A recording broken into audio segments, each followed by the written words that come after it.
السلام عليكم ورحمة الله وبركاته. اليوم حاب أشرح لكم طريقة الربح من الإنترنت من خلال موقع الإيرن بارت تايم. طبعا هاي عبارة عن شركة هندية. هاي الشركة وظيفتها إنها بتقوم بإعطائك استمارات معينة.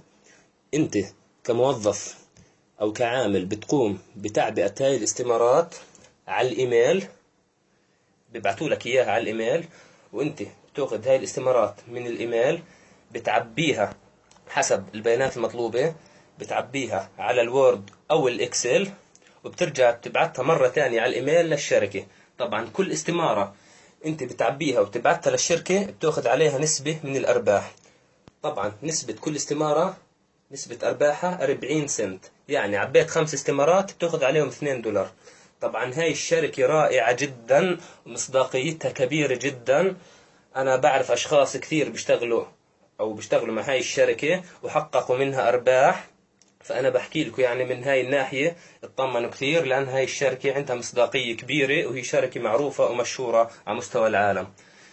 هسا بالنسبة لآلية التسجيل في الشركة، أنا حاط الرابط أسفل الفيديو أو اللينك بتدخل عليه. هسا لما تدخل على الرابط بعطيك هاي الواجهة، بتيجي على كلمة members و register now، تضغط عليها.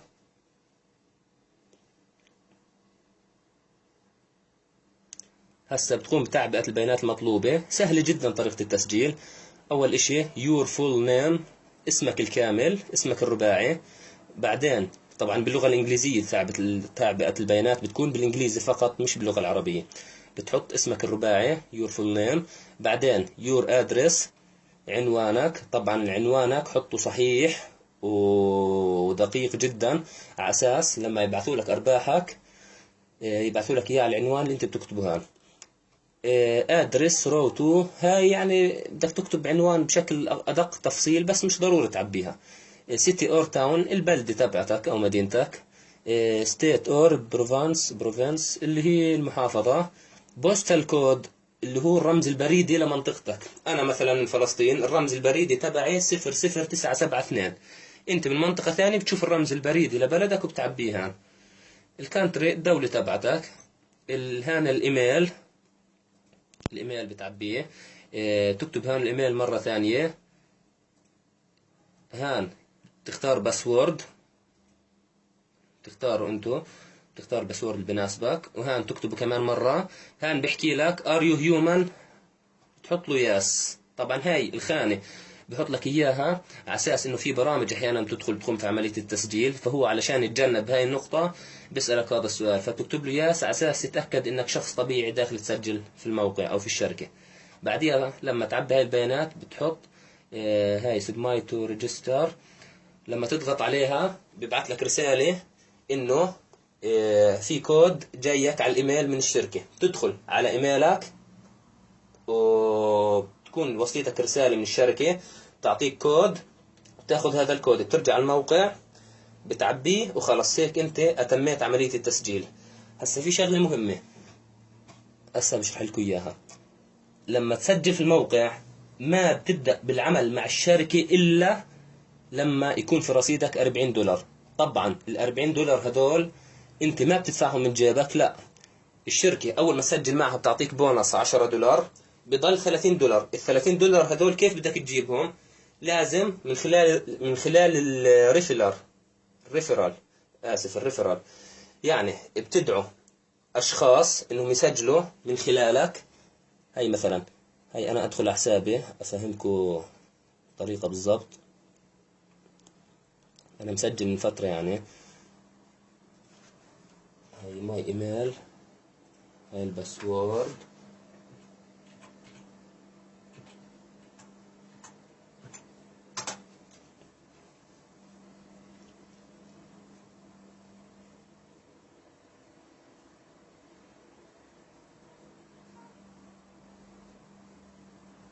ننتظر.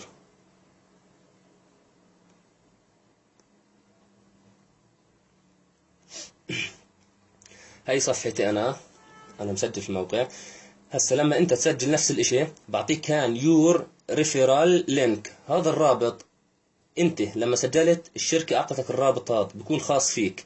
هسا هذا الرابط بتنسخه وبتعمل كوبي وبتعطيه لأي شخص انت بتعرفه، تعطيه بتحكي له سجل في الشركة من خلال الرابط هذا. هسا هو لما يقوم بعملية التسجيل من خلال الرابط تبعك اللي هو هذا، انت بتاخذ عليه 10 سنت، وهكذا بتدعو اشخاص لحد ما يصير برصيدك $30. هسا $30 من خلال دعوة الاشخاص، وعندك 10 بونص اللي حكيت لك انها الشركة اعطتك اياهم اول ما سجلت. هي هيك بيكون في رصيدك $40.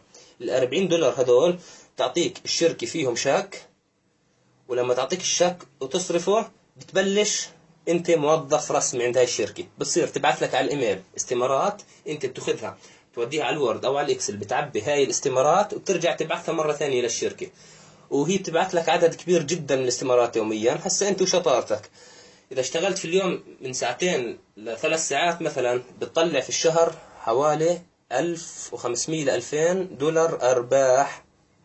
يعني مبلغ للأمانة هائل جدا، مبلغ محترم. وممكن تشتغل أكثر أنت، ممكن تشتغل وتجتهد على أساس أنك تشتغل مثلا 8 ساعات في اليوم، هيك ممكن تطلع 3000 $4000. وأنا بحكي لكم يعني شيء حقيقي وواقعي جدا. فأهم إشي هي يعني حتى مش بس أهم إشي إنه أصعب شغلة في الموقع، أو نحكي إنها هي الشغلة اللي بدها شوية جهد، إن شغلة إنك تجمع $30 هاي من خلال دعوة الأشخاص إنهم يسجلوا عن طريقك. أهم إشي بتمسك الرابط هذا وترسله للأشخاص على أساس يسجلوا من خلال هذا الرابط، وكل شخص بسجل مثل ما حكيت لكم تأخذ عليه 10 سنت، وهكذا لحد ما تكمل $40. وبعديها بعطوك شك فيهم مثل ما حكيت لكم، وبتصرف هذا الشك وبتبلش تشتغل معهم، وبتحقق أرباح هائلة جدا مثل ما حكيت لكم. هسا بالنسبة لآلية الدفع، يمكن حد يسأل كيف بدي أحصل على أرباح. طيب عندك 3 طرق، إما عن طريق البيبال أو الفيزا كارد، أو من خلال إنهم يبعثوا لك شك يوصلك لحد باب منزلك بالمبلغ اللي أنت حصلته من هاي الشركة. طبعا الدفع بتم في تاريخ اللي هو 20 من كل شهر، مثلا 20/1 20/2 20/3 وهكذا. أهم إشي يا جماعة ما حدا يعمل أكثر من حساب من نفس الجهاز، لأنكم بتنكشفوا عند الشركة وبتشطبلكوا الحساب كله. أهم إشي ديروا بالكم، لأنه ببين عندها إنك عملت أكثر من حساب على نفس الآي بي. لازم كل حساب من آي بي مختلف يكون. وأنا بنصحكم يا جماعة عن جد تسجلوا بهاي الشركة، وفعلا لما تشوفوا أرباحكم بتزيد وبتزيد راح تحكوا إنه جهدكم ما راح خسارة. للأمان أنا بنصحكم كثير، خاصة للما لقي وظيفة أو فرصة عمل وبعاني من البطالة.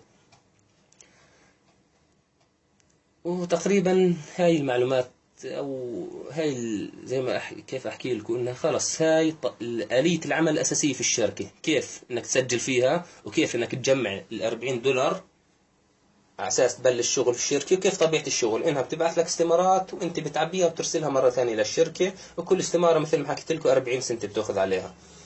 طريقة التسجيل سهلة جدا وآلية العمل سهلة، بس أهم إشي ديروا بالكم يا جماعة الخير واجتهدوا شوي في شغلة إنك تبعت الروابط للأشخاص على أساس يسجلوا من خلالك. طبعا في كمان معلومة حاب أحكي لكم إياها، إنه إذا أنت وديت الرابط لشخص وهذا الشخص جمع $40، أنت راح تأخذ عليه $10. يعني وديت الرابط هذا ل3 أشخاص، كل شخص فيهم جمع $40، انت هيك بتاخذ 10 هي $30 جاهزات. طبعا في مواقع ثانية او مقاطع فيديو بتحكي انه في مستوى ثاني زي ما بيحكوها، انه اذا بتدعي شخص وهو بدعي 3 اشخاص بتاخذ $10. هذا الكلام مش صحيح. الصح انه كل شخص بتدعيه بس 10 سنت بتاخذ عليه، واذا دعيت شخص وهذا الشخص اللي دعيته جمع $40، هنا بتاخذ عليه $10. طبعا لكل مجتهد نصيب، انت وشطارتك، قد ما بتشتغل قد ما بتاخذ ارباح على قد تعبك. وهذا الشرح، اي استفسار حطوا لي اياه في التعليقات وانا راح اجاوبكم ان شاء الله، ويعطيكم الف عافية.